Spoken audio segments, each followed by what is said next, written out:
Imagine Hong Kong in 1894, a city divided. On the peaks, the colonial elite breathe the thin, cool air. But down in the Tai Ping Shan district, the air is a thick, yellow soup of humidity and decay. It started with the rats, thousands of them, falling from the rafters, twitching in the streets. The locals called it the warning. But by May, the warning was over.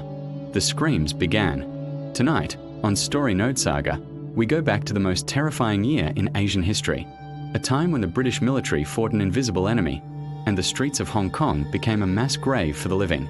Dr. James Lowson walked into a tenement on Tai Ping Shan Street and saw something that stopped his heart. A 10-year-old girl lying in a pile of wet rags. Her tongue was swollen, bright red, and protruding from her mouth. By the second day, the tongue turns black. It looks like a piece of charred meat inside a living head. Then come the buboes. Hard, egg-sized lumps in the groin and armpits that turn purple-black. They aren't just swellings. They are internal pressure cookers of infection. In 1894, the fatality rate was 95%. If you felt the lump in the morning, you were a corpse by sunset. The government's response was a horror story of its own. 300 soldiers from the Shropshire Light Infantry, wearing white gloves and carrying limewash, began the house-to-house searches. They didn't knock. They smashed. They dragged the sick from under floorboards and behind false walls. Mothers hid their dying children in the sewers to keep them from being taken to the Glassworks Hospital, a place the locals believed was a slaughterhouse where Westerners stole the eyes of the Chinese for medicine. Imagine being trapped in a 4-foot cubicle with 3 other people. The door kicks open. The soldiers pour white lime over everything you own: your clothes, your food, your family. If you cough, you are gone.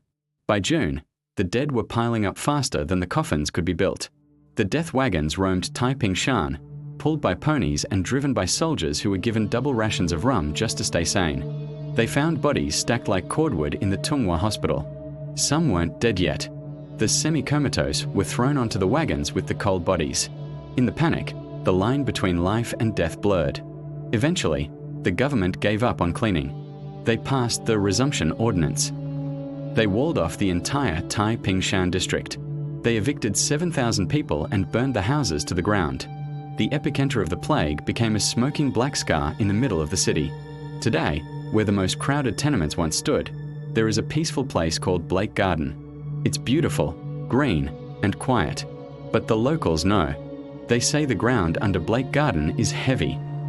They tell stories of the black-tongued ghosts seen wandering the paths at 3 a.m., the exact time the soldiers used to begin their raids. The plague was eventually defeated by a scientist named Alexandre Yersin, but the trauma remained in the soil. The 1894 plague wasn't just a medical event. It was a 15-year haunting of a city that tried to burn its problems away, only to find that ghosts don't burn. We think we are safe in our modern world, but the rats are still in the walls. The frequencies are still in the air. And the history of Tai Ping Shan is a reminder. When the signal turns red, sometimes you can't run. I'm your host for Story Node Saga. Sleep well, if the hum lets you.